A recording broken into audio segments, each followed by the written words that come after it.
Man, does it feel good to be back. Ladies and gentlemen, it is time to kick off this Season 9 of Pole Position Racing. You've got lots of good races coming up here. We got a good 12 race season. We've got sprint races coming up. We've got chaos. We've got drivers back. We've got reserve drivers. And all in all, it's all the same DNA that you've known and loved for years now. COVID brought you a lot of great things, a lot of bad things. One of the great things that brought you is this league. Ladies and gentlemen, welcome into the new season here. And we are kicking things off very, very quickly here at Losail International Circuit in Qatar. And ladies and gentlemen, as always, joining me is going to be the wonderful Kenny. Kenny, good afternoon for me and you. Good evening to everyone else. How are you? I'm doing great. Good afternoon and good evening, everyone. It's great to be back, Brad, and I could not be more excited to kick off another season. A season on the long list of seasons here at PPR, but looking forward to it. First time ever here at Qatar as well, so kind of interesting track for me personally, Brad. I don't know about you, I'm still trying to figure it out, but I think it's going to be a very fast track with a very tricky sector too. Yeah, Qatar is a very, very fun track. Built in 2007. Originally, F1 has had one race here. It was in 2021. Lewis Hamilton won. Max Verstappen holds the fastest lap, though. Go figure. And they have a race here in about 3 weeks, I believe. So this track, not a lot of F1 experience. It's not one I'm personally experienced with, but it is a fun little track, and I think we're going to see a lot of good things come through. Big names on the docket today, of course, as we talk about league and experience and everything else with it. And we will see exactly where things land. Kenny, I think we are set up for a very, very good season. We'll see these first lap times go through, and then we'll break down the calendar a little bit further into qualifying. But, you know, we're back from the summer break. We've had some off runs during the off season, some fun little runs through. We've had a lot of excitement go through. Kenny, what was your summer break like? What'd you do for fun? Besides just kind of taking it easy. I went on a couple vacations for holidays, as you know, internationally, but just took it easy. Getting used to the game, not from a playable standpoint. I personally haven't been racing. I've been more watching other leagues, watching a lot of review videos, trying just to see what all these communities are seeing, talking about specifically about this year's game. And I'm excited. I said that earlier, right when this game was launching, as Kula sets a 1:21.507. That's getting your benchmark started there. But no, I just took it easy. Basically just patiently waited for the start of this season. I did a lot of the same thing. I will say I've been personally finding a lot of time in iRacing as of late. Nice. I've ran some F123, but I really do enjoy iRacing, so I've been running a bit of iRacing. As we watch Graxon here into the pits, he was out on a fairly good lap, but looks like that might have just been a kind of sight lap for him, where he could land. Cashty comes across P2. And as we kind of watch 19 drivers on the track right now going around, everybody's trying to find their grips here. It is back, F123, new game, new handling model. Things do feel a little bit different than maybe what some of these drivers are used to. So I'm curious to kind of see, do we have some new faces that find some pace? We do have some new drivers in, so I'm curious to kind of sit and watch and see what drivers find their footing in this game, what drivers don't. As we watch the season progress. Looking back at last season, of course, known as FRL, now Pole Position Racing going through, and Ignis was the driver's champion last season. Second place was Graxon. Third place was Tazo, and it was Mercedes top of the constructors. Looking at where things are landing this season, Graxon's, of course, signed with ART Racing, which is exciting to hear for him. That's a big boost for him. That's going to give him a lot of confidence, I think, going in. Are we expecting Graxon to pull out a championship here? Do you think any of our new drivers coming in can pull out a new name? We've, of course, got Simon. We've got Dormati, who's back. We've got other drivers in. Can Debe find some luck this season and get a win? Syntax, of course, is going to be running off and on as a reserve. We do, miss Syntax here in the commentary booth. Syntax, you're welcome anytime. Remember that. But, what drivers are we going to see success with? Do you think it's going to be the same drivers on top as we expected? Jalajne, Graxent, Jack finding his way up there, or do you think we're going to see some new names come through, Kenny? I think we're gonna see a couple new names come through, but I think for me, of course, impressions are everything. But and of course, round one, first impressions are everything. But I think there's that 5 through 7 spots going to be kind of a toss up. I'm excited for actually Jack to see what he can do. Last year I was kind of a fan for him. Was just rooting for him to kind of just clean it up a little bit. So I think he's going to be a definite threat for the top 5, anywhere in the top 5 potentially. And but no, I think we're going to see a couple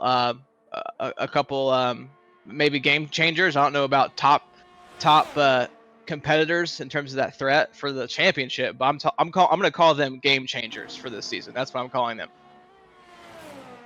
I like that phrase of game changers. That is a very, very... You know what? I'm going to borrow that phrase through the season. So, if you don't mind, we're going to borrow that for the season as we watch here. Gold. It's a very, very good way to phrase it. Who can change the game with the change of the game and find their way up to the top? And they have a good time to find it. Let's kind of, while we're watching drivers here, 11 minutes left to go here in qualifying. Some banker laps are out. Baran currently top of the line. Let's take a look here, and shout out to Gris and Tazo for the great work they've done in the offseason to come up with some of these new graphics. Let's take a look at our calendar, our 12-round calendar for the season. We are starting here at Qatar, 17th of September. Next week, we will go to Jeddah. Then it goes to China, Japan, our first of 3 sprint races for the season. We're going to go to Hungary, 15th of October, Austria, 22nd of October. And that, I think, is going to be a very, very good race. Austria always produces a lot of action here in the league, and I'm very excited to see where that lands. Great track. Everyone. It's a very, very great track. I love those rolling hills. Then we go, second half of the season, you have just iconic tracks all the way through. Great Britain, Spain, Mexico, Brazil. You hit Austin, Texas, and we are going to end the season at the Crown Jewel on the 3rd of December, Las Vegas, Nevada, for the Las Vegas Grand Prix, and that will round out Season 9 of Pole Position Racing. 3 sprint races, Japan, Austria, and Austin, Texas, should bring some very, very intense action our way all the way through the season. And Kenny, I don't know about you, but the fact that there's 2 USA races that end the season makes me very happy. And yes, it is because I'm American. Of course, I as well. Yee, as they say in the States. But no, it's going to be great to see. I think a lot of the tracks personally are actually quite popular amongst the international crowd anyway. So I think it's going to be good racing, and I'm just looking forward to it. Going to be a lot of good racing, lots of up and downs, and this race here at Losail International is going to set the precedent for who we expect to do what this season. And that's typically what we see with the league. Let's see here. What is happening? Anyone exciting? Pafixian 122.0. We still have a few drivers that haven't set a lap, Kenny, and I'm wondering if it's just... I see some of them are on outlaps, and I know Dormati's been on an outlap down there in P17 in the Ferrari. Do you think it's just some drivers are still trying to get comfortable with the track, or what do we think's going on right now? Definitely. We all know a lot of these drivers have plenty of lap times probably already logged on this track, but when you fire it up in super fast mode in a competitive level, it's a little bit different, especially if you're one to have the nerves get to you. So yeah, definitely we're seeing a couple drivers in there, Tazo, Maros, Jack, of course, Dramati as well, aka Matouche. But Simon, you got 4, Jack, Simon, Dormati, and Pink yet to set a time. So we're gonna definitely see these times tighten up. But how long it's gonna go until we see that? Is it gonna be show your cards early, or hold to the very end like we're accustomed to seeing, and kind of a last lap shootout in any session we see? Last lap shootouts in every session. I think it just adds to the fun of things. As long as, I don't know if you've already watched the Singapore Grand Prix today. Have you? I have. All right. As long as you don't last lap George Russell it, a last lap shootout is sometimes a lot of fun. I felt really bad for him. you can't help but feel for him. It was painful to watch. But you know what's funny? What he did clipping that wall is what I always do in Brazil in turn 1. If I'm on the outside, I always clip the grass. Yep, it's a real easy thing to do, and I'm kind of wondering how many times we might see something like that happen this season as we go through. Right. Let's see. All right, Kenny, let's break down some of the other fun things here with 7 minutes to go. I'm going to give myself a couple of minutes to get down and go through some of the big changes we've had during the offseason, and then we'll buckle up and watch finish out this qualifying strong. Preseason teams, or PPR season teams. You got Ignis and John Meister signed for Mercedes. Jack and Dormati signed up for Ferrari. ART Graxon and Baran in Red Bull. McLaren, Jalajne, and Maddie. Alpine was Pink and Pifixian. Aston Martin, Myros and Kushor. Alfa Romeo, Tazo and Kashti. Alpha Tauri is Kula and Yasin. And I don't think either of those drivers are currently racing today, from what I can tell. Haas is Wasserschwein and Maverick, and Williams is Debe and Barthez. Reserves, Frantic, Simon, which is spelled S-Z-Y-M-O-N, but we're going to Americanize it and pronounce it Simon. Syntex, right. Matov, and JJ, all of our reserve drivers for our 20-driver grid with the 5 reserves. Of course, 19 drivers running today. It looks like one person didn't make it into the quali session here, but that is perfectly okay. As it happens, that's the fun with this being a 12-week online league. Of course, other big thing to know about is our new sponsorships. We, of course, are partnered with Moza. That partnership began last season. If you're looking for anything, do exclamation Moza in the chat and get a way to support the league. And of course, we do have racetracks.pl, and that provides a lot of fun little memorabilia, racetrack models. There's a lot of different things that they offer. I've got some stuff on the way, but international shipping takes a couple minutes. And of course, if you are looking for anything there, do exclamation racetracks. Go to their website and use code PPR10 for 10% discount on their website. And of course, the winner of this season gets some very, very exciting stuff. The first place driver's champion of the season is gonna get a championship trophy and an image of an F1 track with engraving provided by Racetracks. Second place will get an F1 track model of their choice. Third place will get an F1 track model of their choice. All of that is brought to us by Racetracks, and we're very, very thankful to have their support in this season. I need to get some stuff here because I'd like to show off some of their things. But again, international shipping takes a little bit of time, but I promise it's on the way. We'll get it here as soon as we can.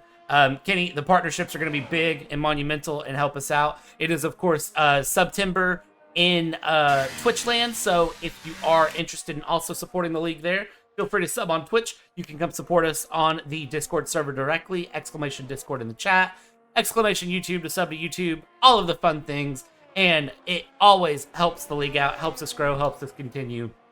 And with that being said, Kenny, I've hit my allotted time for that. We're down to about 4 minutes left to go in qualifying. Let's watch how this qualifying session finishes out. Yeah, I Kushor down in P13. I'm kind of watching him off and on, just kind of looking for him to at least penetrate that top 10 here anytime. He might be on a flyer right now. I can't tell, but I think he's on a flyer, but it doesn't look very good. But yeah, you know, Baran's been pretty much situated in the mid 20s for a hot minute in that P1 spot. But you got Team McLaren though up there with Maddie and Jalajny. But Jack up in the hot pursuit, and of course Graxon can snipe a P1 at any point in time. So, yeah, kind of seeing some more of the same from last season. But again, this is only qualifying. You don't score points in qualifying. That is very, very true. You don't score the points in qualifying, but it can sure help you in the race. Kind of watching through all the drivers in the pits. Looks like some drivers out on out laps right now. Just kind of looking through at history of things. It's very things are going to be very, very interesting to watch. Of course, Jalajne is a previous champion. Tazo is a previous champion. Extra was an F2 champion. I don't see his name on here. There's a lot of drivers that have won championships in either back when we had 2 splits, F2, or they've won an F1. And a lot of these names have history with the league. And most of them should be familiar to people who have followed the league for more than a couple of seasons. All of these drivers have a lot of pace, and I think it's going to be very, very interesting when the race hits. It's kind of like Red Bull. Red Bull may not qualify the strongest every week, but their race pace is immaculate. And a lot of our drivers fall under that same category. They may not qualify P1 every week, but they have obnoxious race pace, and they're a lot of fun to watch. I will second that. A lot of fun to watch, especially when they get wheel to wheel.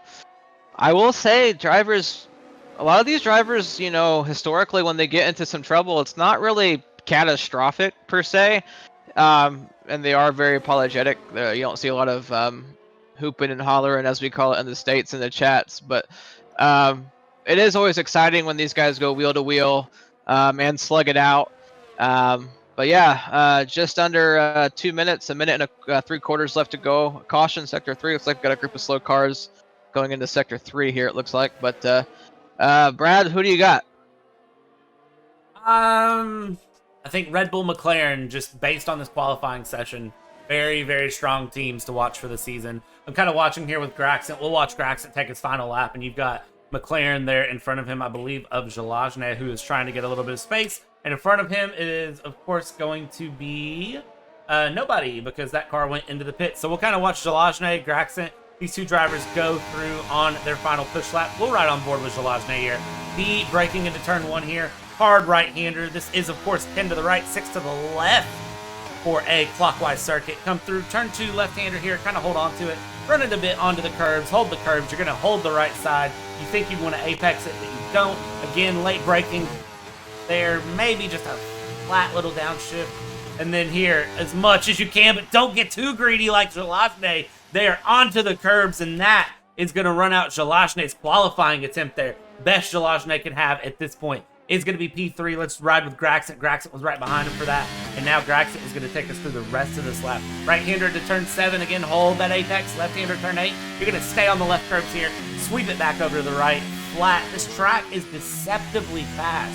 If you look at the track map on the bottom right hand, a lot of ups, downs, side to sides, but the fun with that is that most of these are just nice sweeping corners that you can hold a lot of throttle into. If you watch the throttle traces here from Graxon, he's just going to stay into it. And Kenny, as we go through the final couple corners here, just one little blip, downshift, and keep onto it. Checkered flag call, and let's see what Graxon can do here. Yeah, I gotta see what he brings across the line here in a moment. But yeah, if you know how to come, see what he brings here. He will go to P1 with a 125.75, just barely pipping Braun, his teammate. Yeah, just got a few more cars on flyers as well, but gonna see if anybody can, penetrate this top 5. It's not gonna be Maddie. Maddie's lap is invalid. Baran's lap is invalid. It's not Jalajne. Next car coming across the line here is going to be the Mercedes of, I believe that is Frantic coming around the final corner here. Can Frantic bring anything to the table? Currently sitting down in P19. Here it's open flat to the line here, and I don't think he's going to have anything to bring to answer to that. 123.206 improves, but still down in that P19. And now drivers continuing to come around. Some drivers into the pits calling it. Simon will be the next one across, and from there it's going to be the Ferrari of Jack. Jack coming across the line now. Is he going to have anything to improve? Can he answer that 125? And he comes across the line, 127. Good enough for P5, but it is going to be, it looks like, the 2 Red Bulls and the 2 McLarens that are going to hold on to the top of the timing charts. I think that is everyone across the line now. But yeah, Red Bull, McLaren, and a Ferrari finish our top 5. I like that. This should be a good, clean battle coming up. But yeah, was that that was our one and only qualifying session, correct? Yep, just one 18-minute quality. That's what I thought. I was dreaming for a split second, hoping we were going to get 2 more great sessions of that. But yeah, Brad, take it away.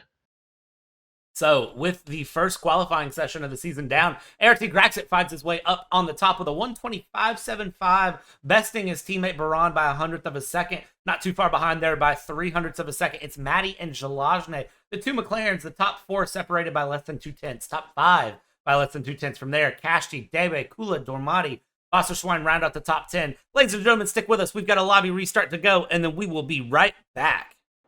All right, and as the drivers get their setups programmed here from the lobby restart and we get ready to go Another big change that I am personally excited for, I love having this back, is Formation Lap.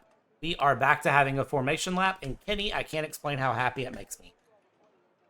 I like formation lap. I like formation laps and safety car procedures because you see a lot of boneheaded maneuvers, and sometimes it can be quite funny. It can ruin your race and maybe somebody else's race, but it does make for some great highlight bloopers. So, and hopefully, there's knock on wood, it does return with a bang because we've missed it, and it's a proper way to start a race in any discipline. I don't care who you are.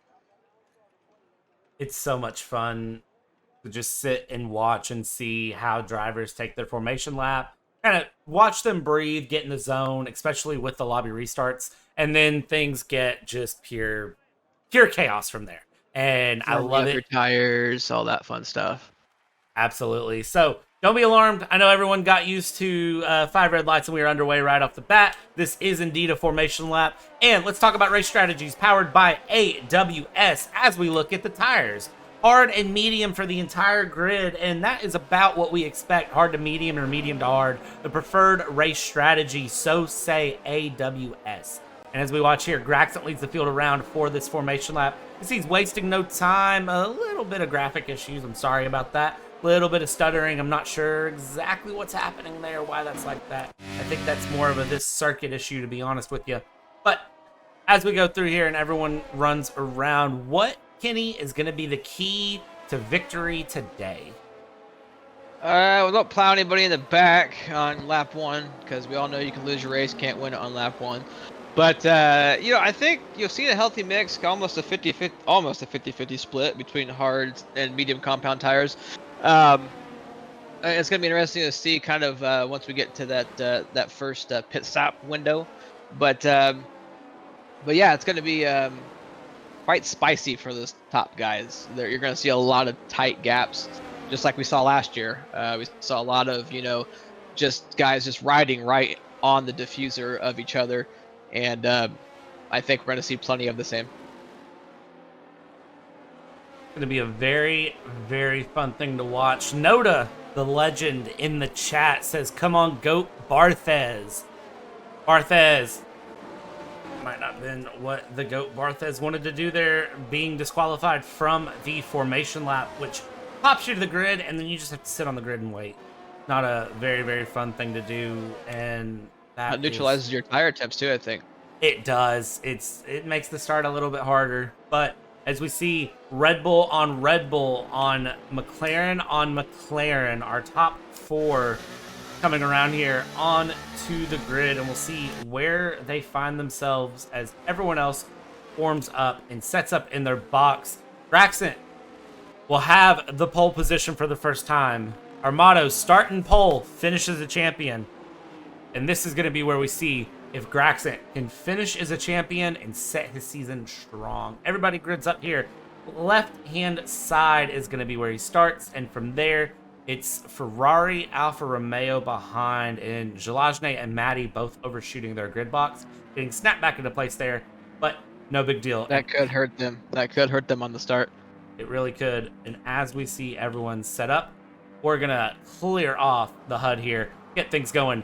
And for the first time in PPR, it's 5 red lights. And we are going to be underway after a long hold there. And it's going to be Graxon gets away very well. Look at that back in the back. Debe getting along very, very well there in the Williams down in P7 now as we watch through. Side by side go the Red Bull. Side by side with the McLaren. The Alfa Romeo of Kashti trying to make a dive on the inside. Makes a very, very good lunge there.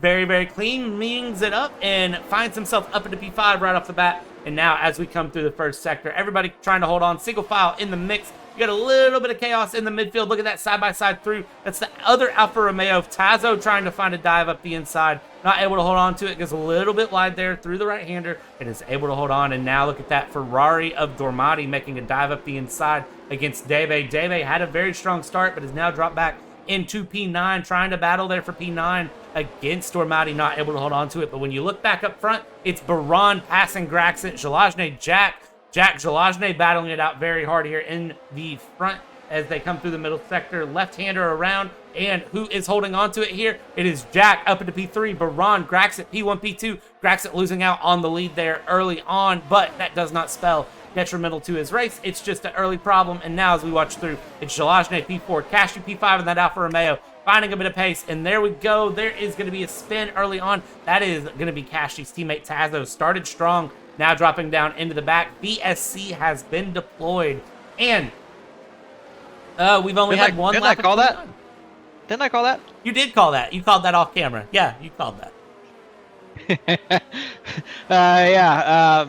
Terrible start, though, for Maddie in the McLaren, though. Down 3 positions from where he started. Big start for Jack, though, up ahead of the other McLaren as well. And there's Jalajne. He's up in P3.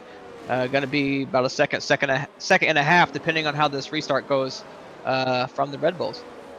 There's a problem. Baran has disconnected from the session, which means an AI takes over, which means when it goes green, usually those AI are very, very slow. So Baran having a little bit of technical issues there with connection. Now as we go through, Jack, E3 holding on. VSC still out. I thought it was ending there. We saw a little glimpse for a second, but Jack up 2 places from the start.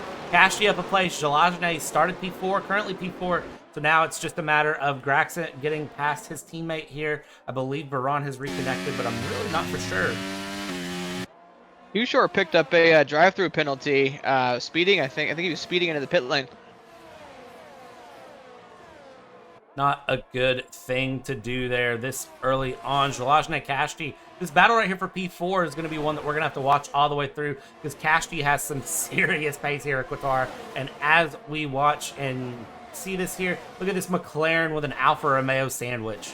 It's orange, red, orange. I can't think of any food that's orange, red, and orange. Maybe a bologna sandwich? Looks like Jalajne's struggling a little bit for pace as Cashy's looking to get by at any moment. Absolutely. Cashy down. Of course, no DRS for 2 laps after the start of the race, or 2 laps after a safety car. And now look at this 3 wide. Jalajne, Maddie, Cashy. Cashy trying to take advantage here on the outside with Jalajne. Maybe a little bit of contact, but Maddie, the big winner of the mix here, as Maddie moves his way up into P4 early on. And Kenny, I think we're going to see a lot of passes through this track because this track is showing a lot of opportunity for passing. It is, and if you definitely make a mistake, the field will make you pay for it here. But what a move. Maddie getting back up into the P4 spot, back up in that original spot where McLaren had the second row lockout. It's just a magnificent pass, taking advantage of that 3-way battle. He's just like, hey, if you're gonna leave this inside that wide open, I'm just gonna, kind of just Max Verstappen my way in there and, keep on going. Honestly, it's a valid option to have too as you watch through Cashy there, P5 trying to hold on. Maddie 1.7 seconds off of the top 3 and needs to find some time. Baran holding on to about 0.4 of a second gap there with Graxent, and Jack there in P3 trying to hold on. And it's just a matter for everyone of kind of just sticking with the car in front and trying to keep things going all the way through. Wasserschwein there in P8 has a very, very good run on Kula as well, as we watch here the Haas driver getting pressured by Dormati, but then also applying the pressure to Jalajne down in P6 now, as we see caution that is going to be there in the first sector. Now second sector, that is Pazzo yet again who has spun. But DRS open here. You can see Wasserschwein trying to set up Jalajne. Jalajne getting passed by Kula, but watch Dormati there as Dormati tries to set up a move. And Kenny, I think we're going to continue to just watch drivers move around back and forth, but it's really seeming like Jalajne on those hard tires is under pressure lap after lap from the cars behind. Yeah, absolutely. He's having quite a hard time, but he's staying with it. But yeah, big story right now though. John Meister up in the P10, up 10 spots. We'll see how farther he can penetrate, but that's that top 10 cars right now. That's a good list. Is a very, very good looking top 10. Debe down into P11 after starting up in the top half of the grid, and we'll have to see where Debe can bring things around. Right now it's Baran and Graxent, the big 2, and of course we've seen them flip back and forth yet again. Tazo retiring out of the session in the pit lane, that Alfa Romeo being called in, and that is going to be Tazo's race over just lap 4, and we already have one person out for retirement, which is an unfortunate thing, but it happens, especially with how things go. But always remember, a safety car can bring you right back into the fight early on. Yeah, it definitely can. Especially around here, being kind of a track, even though you can get a lot of practice on, A lot of these drivers historically are not used to a track like this, especially if you're a veteran up to F1. But yeah, we're gonna probably see a big one at some point. I think Baran or one of the other Red Bulls might be struggling with connection issues. But 3-second time penalty goes to John Meister, picking up multiple warnings. He's already blown all his warnings away already this early into the race, not even 6 laps in. That could hurt his bid if he's trying to fight up there for a podium. That could hurt him.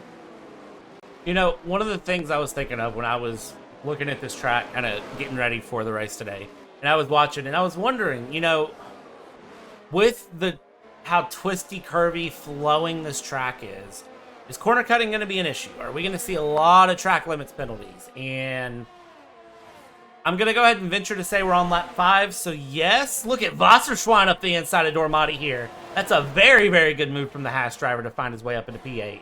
And now put pressure on Zalazny. But yeah, corner cutting, I think it's going to be a problem all the way through.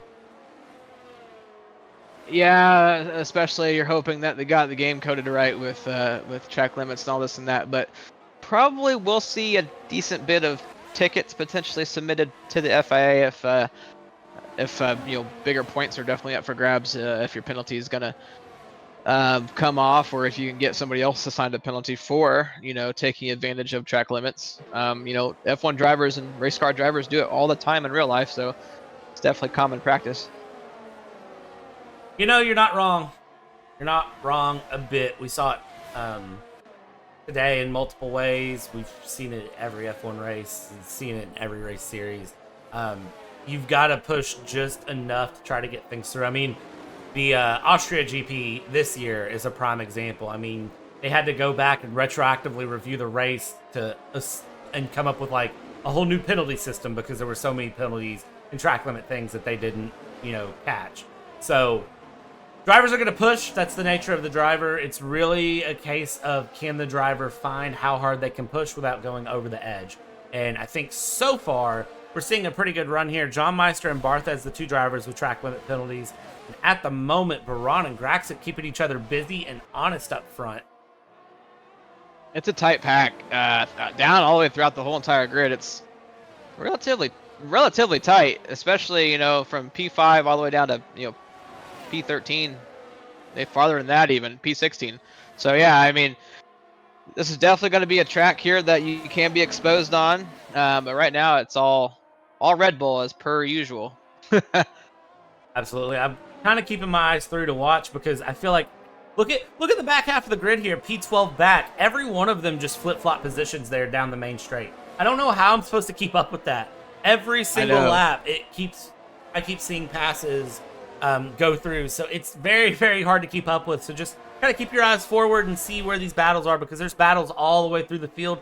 P1 all the way down to P19. Of course, Tazo, our only retirement so far, and Tazo in the Twitch chat saying, I forgot about setup, and unfortunately it happens.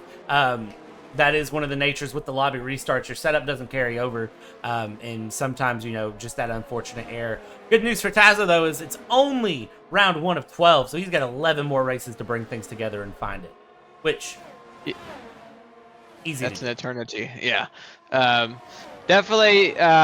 Seeing Wasserschwein and John Meister slowly creep up that leaderboard is definitely keeping my attention as well. But yeah, unlucky for Zalazny down there in P9. His teammate still up there where he's kind of stayed put ever since he made that double pass for that P4. But same thing, kind of same story with Jack, kind of just staying in that mid section, that 1 second and a half gap, as Maros picks up a penalty, I believe, for multiple warnings. But yeah, definitely seeing, I think, maybe some of the drivers taking maybe a play out of the race at Singapore today, maybe kind of just seeing what happens with the car ahead of them, and as soon as something bad happens, they take advantage really quick. Yeah, and it seems like we're seeing a lot of teamwork, because we see a lot of drivers, you know, near each other that we know have driven together in the past.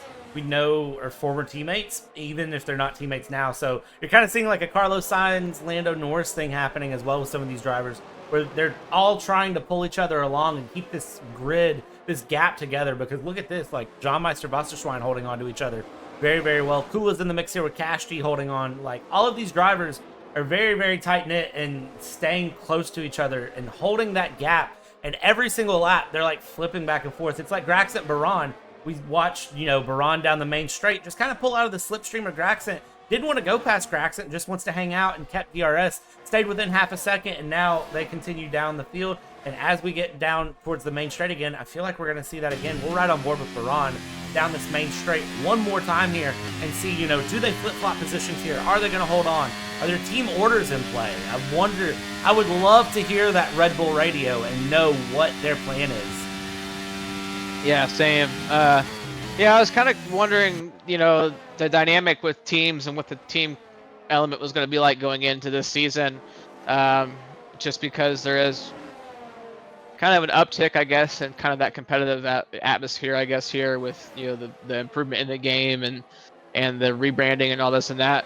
But hats off to a lot of these drivers. They are incredibly consistent, and it just shows how hard it is in this league to beat the guy next to you and get up there and try to dominate, because you're not seeing much other than the midfield. You're not seeing much swapping going back and forth, but that midfield is always a place where play your cards right with good midfield battle and a good pit strategy. You could definitely get up there on the podium very easily. I will tell you from personal experience, the midfield is probably the scariest place to be because it's the most aggressive. Right. Everyone runs so close together, and all of these drivers are so equally skilled that it's very, very hard to kind of argue back and forth. It's the most enjoyable. Yeah, it's the most enjoyable.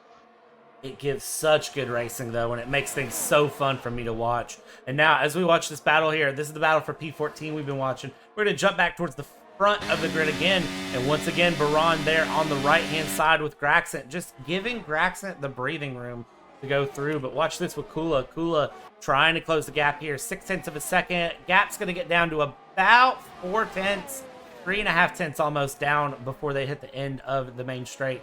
Not close enough to get a pass there for Kula against Kashti, but is going to hold on to it. And now that battle for P14 opens up down the main straight. Pink into the back. Myros and Maverick battling very, very hard. And look at that, the Haas coming out ahead of the Aston Martin.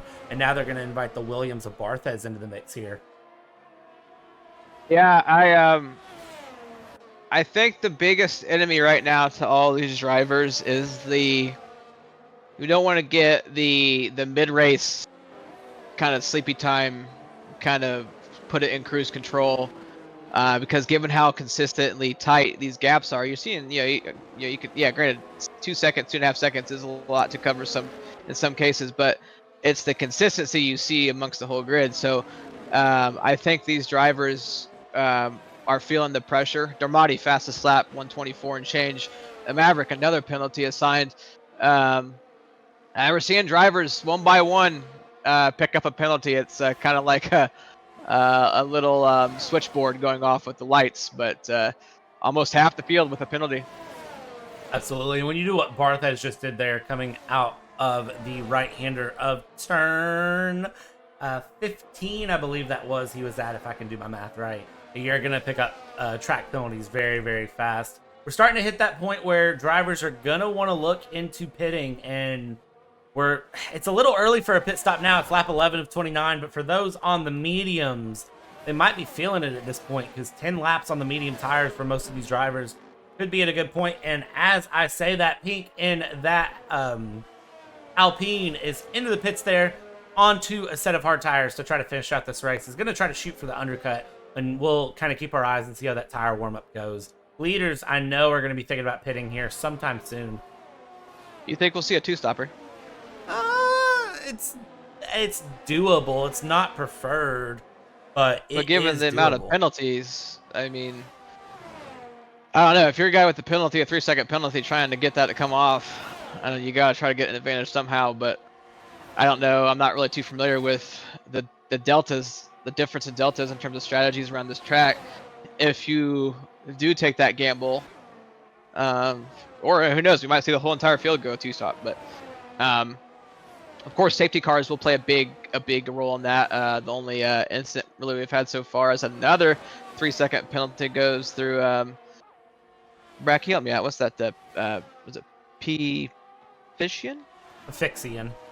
Asphyxian, yeah. Okay, Asphyxian picks up a 3-second. That might be his second time penalty, or is that just another victim? That is his second time penalty through. So trying to hold on as much as they can, not able to... Oh, but Jack's another victim. Oh, man. Penalties are going to play such a big part in this race, and I hate it and I love it. I love it because it shows just how difficult or how much these drivers are pushing, but I hate it because then it gets very, very confusing to figure out who's where until the end of the race. But it also means pit stops get interesting because a lot of these drivers are going to have to serve 3-second penalties. Gormati with another 3 seconds there in last place, just kind of adding, you know, day bad to worse to really bad. Yeah, not too good. Not too good. But with one of your podium guys out with a penalty, it definitely means the Red Bulls are definitely human enough to potentially be up there as well. So, but they are both running a very clean race nonetheless as well. But kind of like we've been talking about, Baran just kind of staying in that half-a-second pocket, just maybe waiting for team orders. Maybe they have an agreement internally that if it's a 1-2 scenario, who knows? But the thing is, another penalty. God, it's making the marshals are making it rain here. The stewards, I'm sorry. But yeah, we're seeing now John Meister's up in the P6, finally bumping up down Kula. I mean, up 14 spots, trying to do the first challenge. But I think this top 5 for him is going to be next level. Absolutely. Graxon, of course, Season 2 champion here in pole position racing, so chasing that second championship. I'm trying to find Baron's stats here real quick as we look through to kind of see if maybe there is a bit of team orders being put into place. Just in case maybe they're saying, hey, Graxon's going to shoot for the second run. Let me look here and find Baron's stats. Baron is a very strong driver as well, so it is very... I don't want to say that Red Bull is going to be playing a first fiddle, second fiddle. We're not Max Verstappen and Sergio Perez, but maybe they're just holding smart. They're 4 seconds ahead of Jack right now. Maybe they're just kind of chilling, waiting on a safety car to come up. We've got yellow flags, middle sector. Believe that would have been for Maverick, but it looks like everything's okay from what I can tell. Watching the I think it just went here. off. I think it just went wide or something. Which does happen. It is part of it. But yeah, those lead 2 Red Bulls are kind of just holding in, I think, trying to build a gap here. That way they don't have to worry about anything. And you can see, though, that gap, as you watch that interval screen, continues to close. And look at this, Maddie trying to chase down Jack. Look at this gap here. 0.4 of a second, about 0.3, as close as he can get, 2.5 as we go into turn 1. Really trying to hold on. The turbulent air kind of making the car upset, though. Not able to keep in touch with it. John Meister, Kula, Wasserschwein, Jalajne holding P8 there with 3 seconds of penalty. Kashti into the pits now, and this is where things are going to start getting interesting. We're going to start getting drivers into the pits here, and we're going to see where strategies play. Yeah, definitely. Talking about making the car upset, one upset driver is definitely the driver that started the pit run, and that is Kashti. He had a drive-through penalty for speeding into the pit lane. I think that's the 3rd or 4th speeding into the pit lane we've seen on top of all these track limit penalties. So not only do you got to pay attention to keep your wits about you when you're going fast, when you're trying to slow down, you got to just do it early because like we said, it's going to ruin some people's races. It's going to be bring up a lot of these guys who haven't, especially Frantic, Kushor, Debe, those guys that kind of hiding out in those, outside the points paying positions. If they stay right there, definitely get up there into that back or that bottom third at least to score some points, bring some points home. Maddie and the McLaren coming into the pits. Leaders starting their pit runs here, and I was wondering when we would see the hard tires come off, because it's interesting that some of the medium runners are still out, some of the hard tires are coming in. And as we watch here, Maddie and the McLaren into the pits here, and as we go through, hard tires come off, medium tires come on. It's a good pit stop. Comes out as the AlphaTauri is going in. It's the fun of being in the game, is they don't have to hold and try to find a gap. So Maddie will go through. John Meister, Kula all in, Wasserschwein in as well. It's a very, very busy pit lane here. And as we see, that is going to be Kashti coming down the main straight. Where does Kashti come out in relation to Maddie here? Did Kashti find anything? Kashti with the run into P5 here.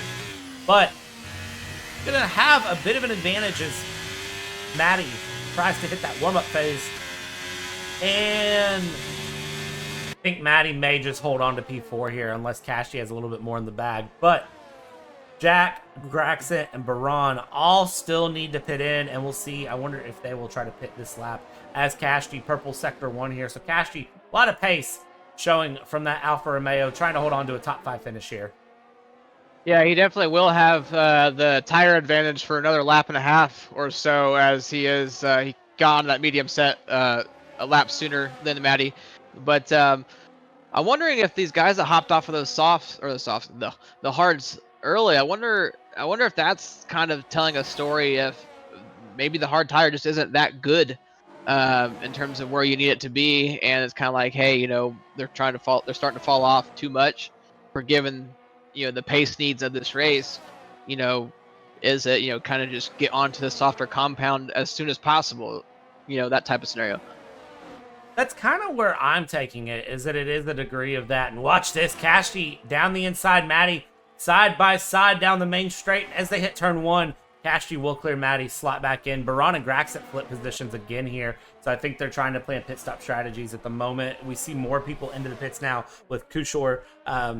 But yeah, no, I think it is a degree of, if you started on the hard tires, they're going to dig out a little bit worse than starting on the mediums, because the thing with the mediums, you have a full fuel load. You have to be able to have enough fuel to make it for 29 laps. And now that we've crossed the halfway point, about half of that fuel's burned off. So now the car's a little bit lighter. There's a little bit more to it. It's not going to lean as hard on the tires. So I do think the hard to medium strategy might be the preferred strategy here. If you can whisper those medium tires to the end. You're going to have to watch it a little bit, because otherwise those mediums by the end of this 29 lap race are going to be absolutely screaming. And here we go. Red Bull, Baran, and Jack both into the pits here. Red Bull first pit box, and he comes in. Hard tires off, medium tires on. Clean stop from the Red Bull team. And now Jack in the Ferrari. The Tifosi are going to love this one. In, out, medium tires. They should come out with a fairly decent gap to Cashy, I believe, as we watch Cashy and Maddie now down the main straight battling each other here. And we'll see where this lands them. And I think, Jack coming out on the poor end of that, Kenny. And Jack is going to come out P5, make it worse. He might come out P7 depending on how Kula and John Meister handle this. They were battling out of the main straight, and now they've got Jack, who is on those brand new tires out of the pits trying to warm them up. And how does this play out? Jack, Ferrari, while they pit the same time as Baran, it just wasn't enough space. So now Jack down into P5, losing out big time here. The undercut is strong here. But the biggest thing is the fact I want this leaderboard to clean up, but it's showing that the 22-second gap between Baran and the rest of the field. 22-second gap between Graxit and Baran here, and I'm thinking that Graxit's not going to come out ahead either. I think the undercut is strong. I think Graxit might be in trouble here as he goes on to a set of mediums. Are Red Bull 2 stopping? I thought Graxit had mediums on before. Well, given the fact that we were kind of just talking about pit stop times and windows, it seemed kind of early, so I was like, yeah, we might see a 2-stop, given the fact that these guys do drive pretty fast. So, the faster you go, the faster your tires go. So, yeah, and that, we saw it, yeah. Maddie and Cashy battling there, and I think Graxit might have caught one of them out, because there's a bit of contact between the two. It knocks Cashy down into P5 now. Jack's able to take advantage and move forward. Maddie barely holds on to P3. I think he's going to have a little bit of damage on that McLaren, though. And look at this, though. Kula John Meister. So we all of a sudden went from a very spread out field back to a 5-way battle for P3. But the thing is, if you're 2-stopping, this is gonna be a tight race all the way through. And maybe they were on hards to begin with, and I'm just confused. Yeah, we definitely, very likely, will not see a 2-stop, but it's definitely in the cards. Especially if you get a safety car mid-lap, 24, 25. you know, it's definitely everyone's coming for softs at that point. Um, but yeah, yeah, I think these mediums will be fine. I think they were competitive enough as far as pace. I think if you're on the medium with some decent life in it right now, you're fine and you can probably compete. But yeah, the undercut's definitely strong there. And we'll see. I'm kind of curious to see what these Red Bulls do, to be honest. 3 seconds the gap between the two Red Bulls, and then they have another 4 seconds back to this group of cars. And there we go, Kula to Kashti battling it out. And as they come out of the right-hander turn one, it's going to be Kula on the inside, Kashti on the outside. Kula holds onto it here. Kula now up into P5 as we go through. John Meister there in P7, just kind of sitting back, watching, lurking, planning a move as they go through here around into the middle sector. And these laps are going very, very quick. 10 laps to go, Kenny, and don't know who you had on the cards to begin with. I know some people said Graxit, some people said Jack, some people wanted Barthez. It looked like, based on quality, it was going to be a Red Bull win either way. Yeah, with the pace, and then given the race consistency, I really don't see, unless barring a mistake, I don't really see Foster Swine picks up a 3-second, but I don't see anything really bad affecting the Red Bulls, so kudos to them dominating this race weekend. But from P3 down, who knows? I think God, another penalty coming down. I think besides seeing the timetable shake up when penalties are applied, definitely I think Jack's a threat to get back up into P3, but Kula stay consistent, Kashi's a threat. Graxit with the 123.704, your new fastest lap. But yeah, just as long as these, you don't see a immediate die-off or you don't see a catastrophic spin, I don't see really much changing, though, past John Meister and Kashti. I don't see Wasserschwein, Jalajny. They've kind of stayed put down there, familiar territory. I think Wasserschwein, his best position was P7.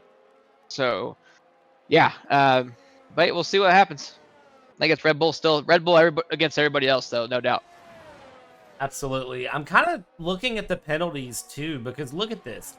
3 seconds Maddie, 3 seconds Jack, 3 seconds Kula, 6 seconds John Meister, 8 seconds to Kashti. Wasserschwein Jalajny carrying 3-second penalties. Dave's kept it clean.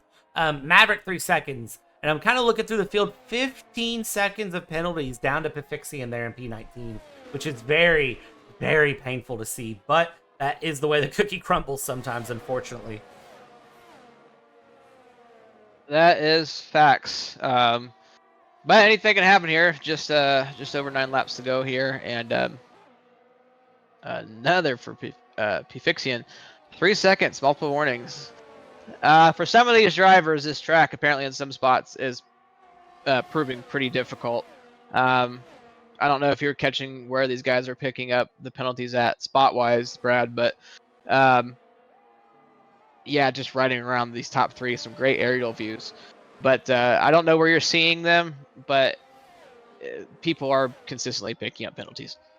It looks like most of it is coming in the middle sector, honestly. And that, if you look at it, it makes sense for how technical that middle sector can get. It kind of doesn't surprise me that that's where we're seeing most of the penalties picked up, especially with how aggressive these drivers are racing each other. I mean, look at this mid top 10 pack here.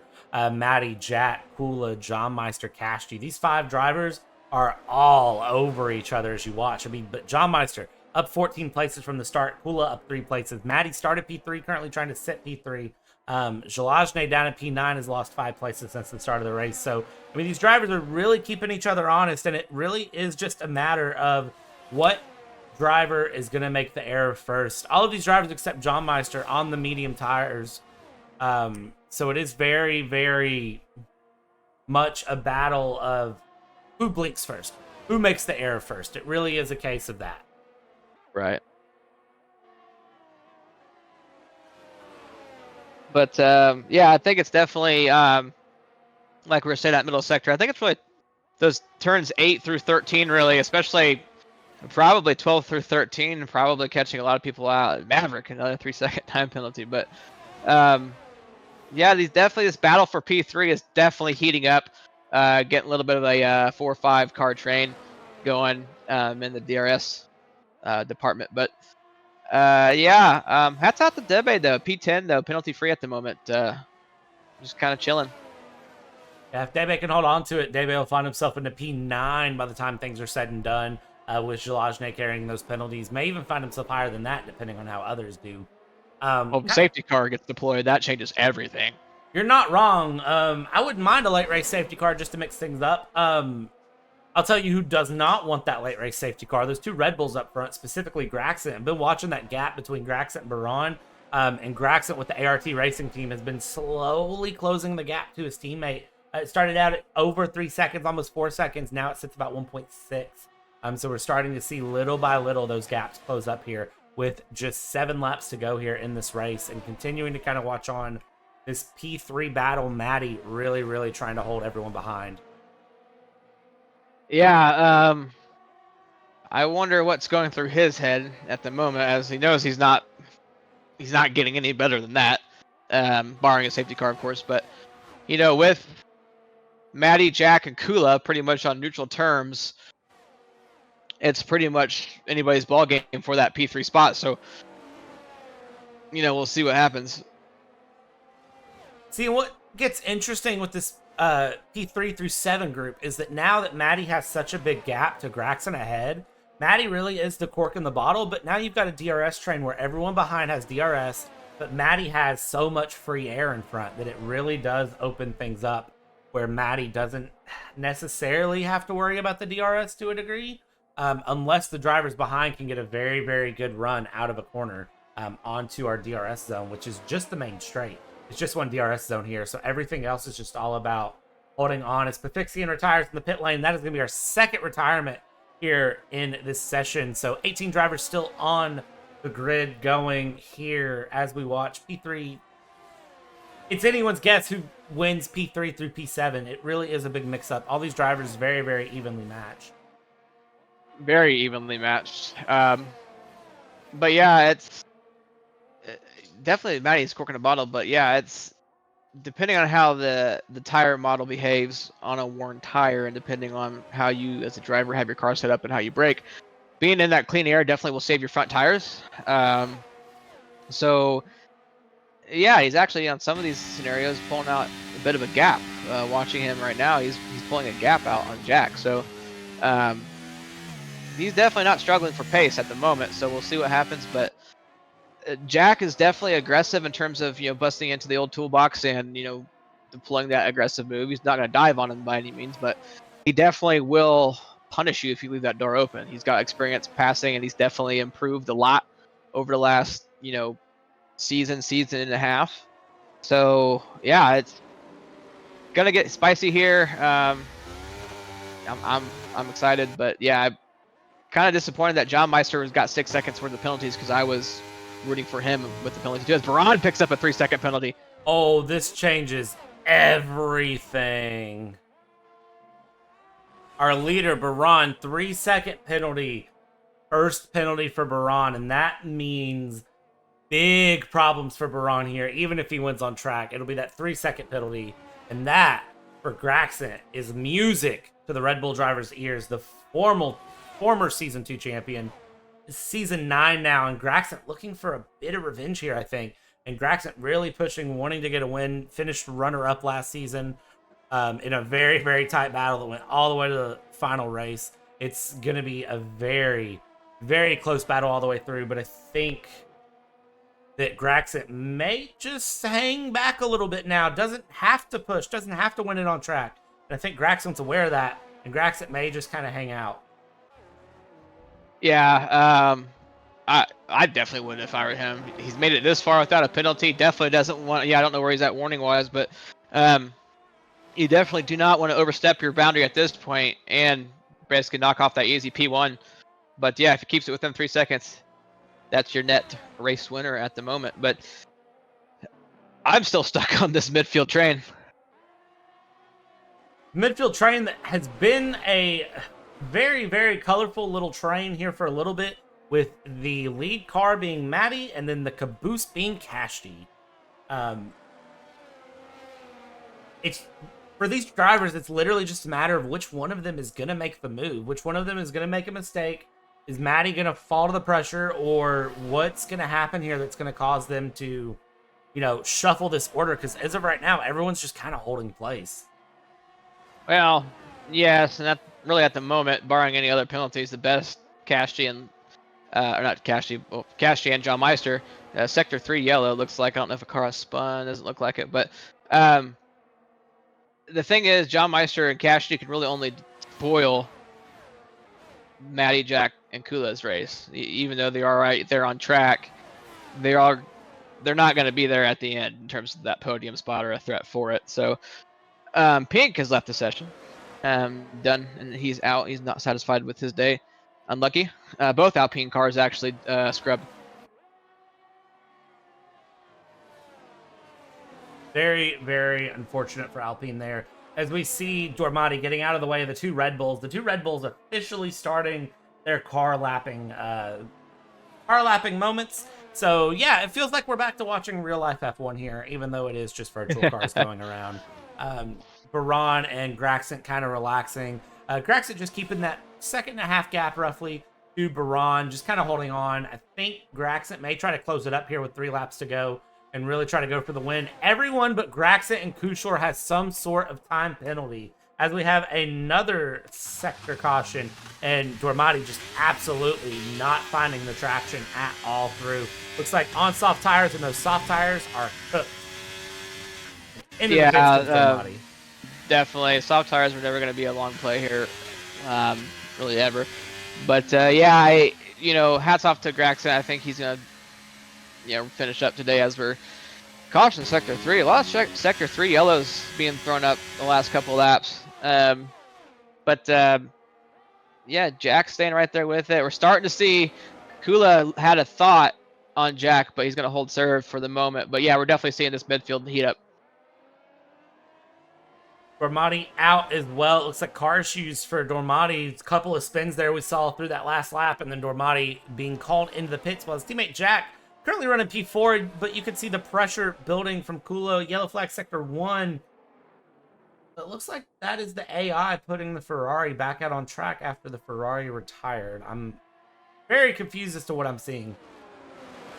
Cody's, you disappoint me. Is Cody's trying to rig the race? Michael Massey confirmed? Yeah, little evil guy out there like like wheeling out the car back on the track. Honestly, another penalty to Maros. Ugh. Maros, figure it out, please. Corner cutting. It's so much. Anyways, as we watch here, lap 27 of 29, John Meister, the driver of the day, the big winner here, up 14 places in P6, trying to chase down Kula there for P5, working on finding a bit more. Barthez and Myros, 12 seconds penalties to each of them, 8-second penalty to Kashti, 6 seconds to John Meister, 3 seconds to everyone up at the top of the field, with the exception of Graxent. And I think part of that is the penalties may just be playing into everyone kind of sitting still as we go to the penultimate lap. Drivers just trying to relax a little bit. All these drivers are on evenly matched tires, so it really is just a case of setting down, finishing your race. Exactly. Unless you have a mathematician or an engineer in your headset, you really don't know who you're fighting at this point. Hopefully you do if you're Maddie, Jack, and Kula at least, because still anyone's fight for that P3 spot. But I mean, what a drive for Maddie today. Just watching him, especially on corner exits, he's just with it. Consistency from the top 3, top 4, top 5 all the way through. I mean, very, very good runs from all of them. I've been very, very impressed to watch these top 3, and it sets a good precedent for the season. It shows us some strengths very early on. As we go here into the final lap being started now by the Red Bull team, a second the gap between Baran and Graxent. Do we think Graxent is going to pass Baran in this final lap? For bragging rights, it'd be nice, but don't spoil your own race because we'll get a penalty because you're right there. Right. Oh, and there it goes. Jack finally getting around Maddie, and here we go. This might spell disaster for Maddie's podium chances. as we see here. Kula also trying to chase down Maddie. Maddie, you can see the red lights blinking on the back of that McLaren. Harvesting for all it's worth is going to have one last run through this lap to try to get things around. The Red Bulls are really hanging on as well, but Maddie, who's been so consistent, started P3, running P3 all the way through. Is this going to be losing the podium on the final lap for Maddie? Is this where it's lost? I think so. I think Jack was maybe just, playing the cat in the hat, so to speak, and just waiting for the final lap because he is gone. Jack keeping everything in the tank there for the final lap through, and it looks like that is going to be all that Ferrari driver needs. So Ferrari on the podium today, Ferrari on the podium tonight, but it is going to be the Red Bulls. The horses find 3 places on the podium slot. Baran will come across the line, and Baran will be P1 on track. However, Graxent, with a penalty-free race, will bring the win to start. Baran across P2. And now as we come around the final corner here, can Maddie find anything to try to take that P3 back? You can see gap closing, gap closing. Look at this, Maddie under pressure by Kula, and Jack comes across. Kula does find it before the line, just by 5/1000ths of a second. Wow. What a drive. It's Kula on Maddie on John Meister. Hashti comes across P7. Jalajne will bring it across P8. P9 is going to go to Debe here, I believe, with Barthez coming across P10. But, of course, Barthez with 12 seconds of penalties being carried. So as the final cars cross the line here, what a consistent drive coming from these top 2, Graxent and Baran. Yeah, the biggest story for me, though, I would give all right, so consistency card goes to the entire top 6. But my biggest thing is the gap of victory that the two Red Bulls put on the rest of the field. Absolutely. 15.8 seconds for the front 2. And you can see just coming around the track there, parading style, as we wait for Frantic and Simon to cross the line here and finish things up. And that, ladies and gentlemen, Brad, that is insane, though. Like, that is 50% race distance. That is absolutely insane. That's like 2017 Mercedes level. That's some early dominance coming out. I'll say that. That is some early dominance we're seeing from the 2 Bulls. John Meister, driver of the day, with those 15 positions earned. Starting last, finishing up there. That's impressive. I'd agree with that. Man, what a run. Very, very deserved celebration there from Graxent for top step of the podium. Also, those gorgeous Ferrari suits that they ran in Monza that are still in the game. Thank you, Cody's. I dig that. All right. Everybody stick around for just a minute. We'll leave you with the podium celebrations, and we'll come back to some post-race interviews with our podium. All right, and we are back. We're going to interview our podium. We're going to start with our P3 here with Jack. Last lap. Hey, Jack. Hello. How are you? I'm good. You? I'm good. So, congratulations, podium. How's it feel? Thank you. It feels good, but I think I could have done better. It was very, very tight battling all the way through, and it was the last lap pass that saw you get on the podium. Was it just, were you caught up in a DRS train? Kind of what was it that was preventing you from getting that pass sooner? No, I could have overtook him like 10 laps, 15 laps earlier. It's just from lap 5, I realized I was losing 0.10 fuel per lap, and I only filled up for 1.4 extra. So by lap 14, I was down to like 0, and so I had to lift and coast the entire race behind Matty.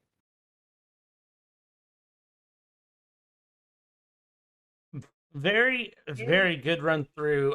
So Jack, me and Kenny talked about it.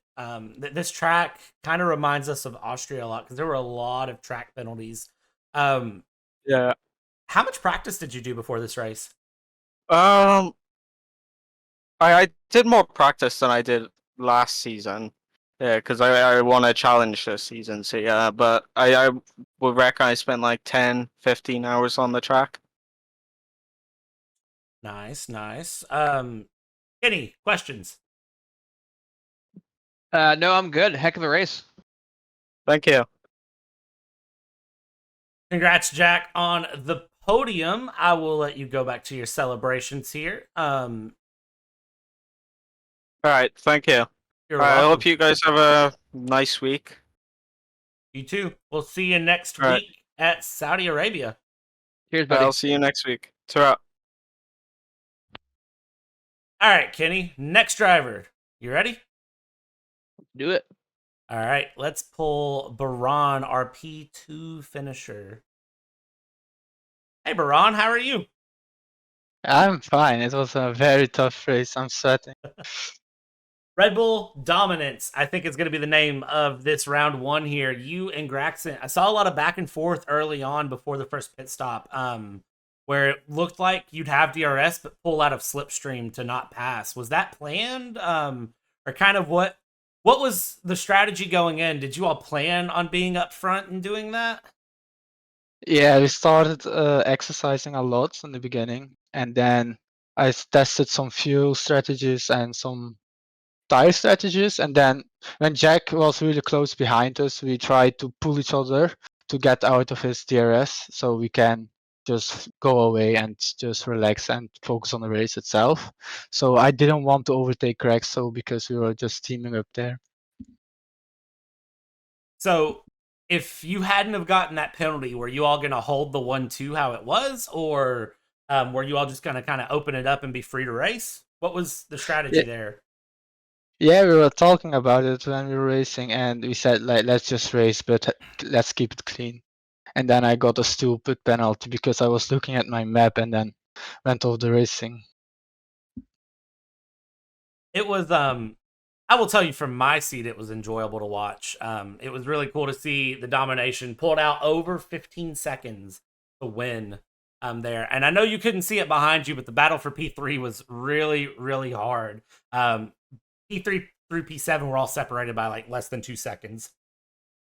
Yeah, I saw it on the minimap, and I think a lot of people had fuel issues, but I'm not sure because we needed to fuel the car with 3 laps more fuel. So I'm thinking a lot of guys had problem with the fuel. I know Jack said that he had to do a lot of fuel conserving on his side because he only fueled up, I think he said 1.5 extra, maybe. Yes, yeah, it was a lot fuel consumption while we're racing. It was, yeah, a lot. So, final question for you. Are we expecting Red Bull 2023 domination here? Yes, of course. We're training so hard, and we want to just make a difference this year, this season. Last season we just lost on second place. Now I believe we are more consistent, so I hope so. All right. Good to know. Baran, thanks for your time and congrats on the P2. Yeah, thank you, man. Have a great day. You too. All right, Kenny, that's interesting to learn. Red Bull, we're going to hold that strategy and open things up, and then he got the penalty, so they held. Yeah, I don't know there, but great team. I say great team result, great team effort nonetheless. I'm just still honestly trying to process that pace. It's first race, so I'm really, I'm ruling it out because first race jitters for probably a couple guys, but yeah, epic stuff. Absolutely. Let's pull in our race winner here, the man of the evening, Graxon. ART Graxon. How are you this afternoon, this evening? What can I say? I'm feeling great. I mean, we won by 50 seconds, so it's a great race. Absolute Red Bull domination is the name of the game. I asked your teammate there, I said, are we expecting Red Bull domination this season? And he said, yes, absolutely. Yeah, of course. I hope so. I mean, today we just did a great job with strategy, feel, everything. So I hope we can just move it forward like this. Absolutely. Graxon, kind of talk to me about the strategy, because it seemed like early on, it was very you and Baran kind of running through, and it didn't seem like you all were really challenging each other a lot. Was that were Were you all planning Yeah. on holding place? Was there going to be a race? What was kind of the strategy you all talked about going in? First of all, we just want to get the 1-2 and the out of DRS in place 3. So we just push each other. I let him in my DRS every lap, and then he just can catch up. And then after we gonna go to pit stops, we are free to race. So that was all the plan. It was very, very competitive, very, very consistent. You were one of 2 drivers that didn't have track limits penalties. I kind of talked about it early on, and Kenny pointed this out. I mentioned that this track reminds me a lot of Austria with how it flows and how things go. Does this track kind of give you the same sort of energy? Kind of how did you practice this track to be able to run 29 laps at flat pace and not have any sort of penalties? There's a lot to practice. I mean, this track is so hard, also physically a little bit, because you never can breathe only on one straight line. So it's kind of hard. I just practice a little bit more for this track than other tracks. So yeah, maybe that's the point. We are so fast now. But I think overall we did a great job. So Absolutely. Looking forward to next week. It's Saudi Arabia next. That's a track that, if I remember right, you're pretty strong at. Are you looking forward to next week? And what are we expecting for Red Bull next week? yeah, I feel pretty good there. It's a hard track, but I feel pretty good. I hope we can again take a good result like this, but we need to see. I mean, I hope the other competitors are a little bit stronger now, so let's see how it goes. Absolutely. Kenny, any other questions? Heck of a race, man. You and your teammate have it figured out clearly, but yeah, keep putting in that hard work, and I'm curious to see if you guys can make it another dominant performance, because you guys have done more than make a statement. Yeah, thanks, man. Really appreciate it.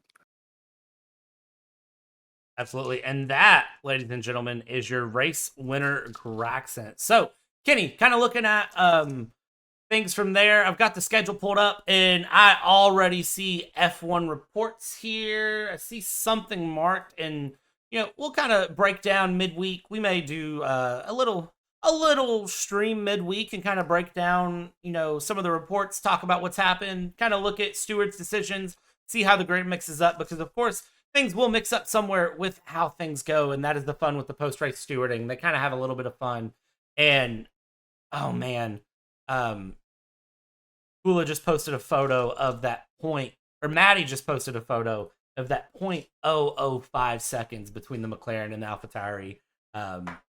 Absolutely glorious. That midfield's going to be a heck of a fight, even maybe even beyond the top 10. But I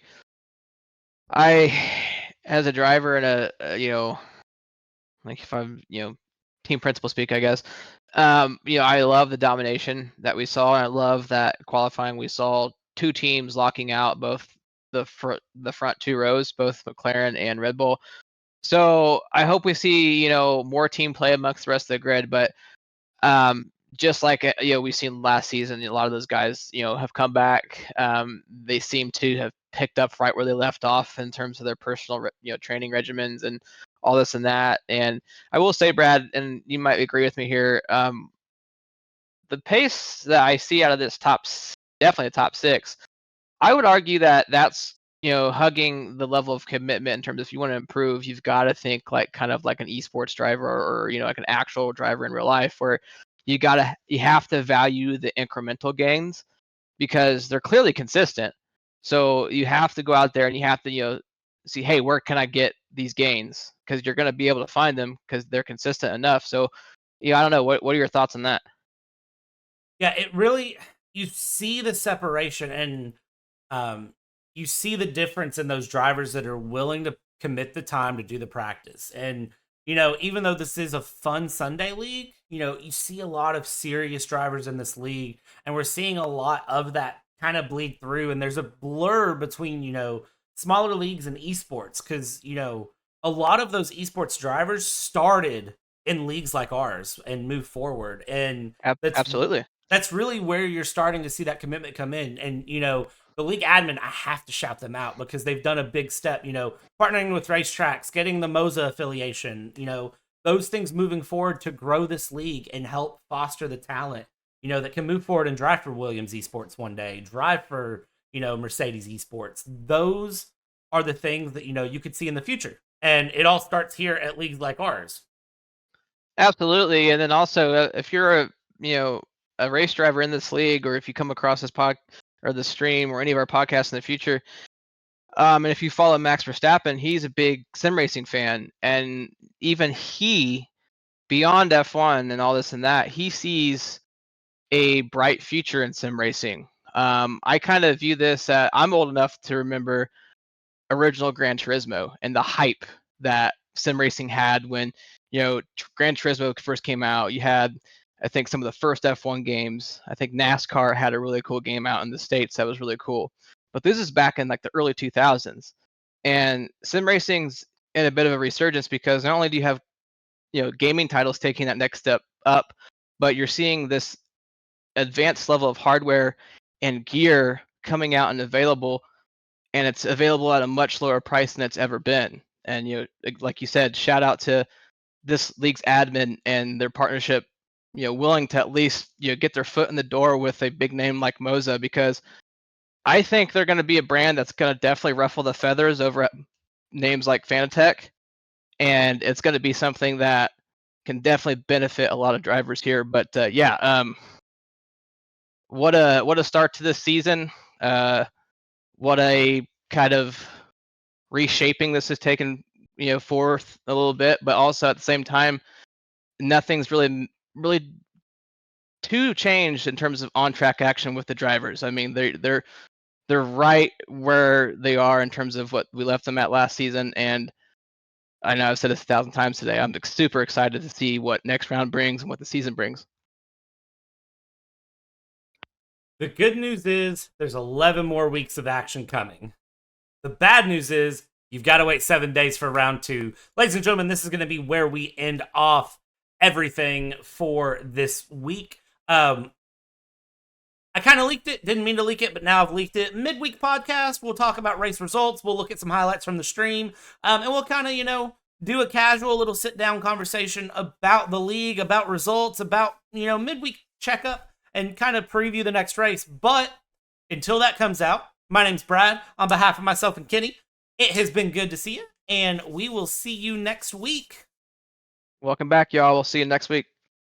And Syntax isn't here, so someone has to do this. Let me see if I can. Bye! Bye!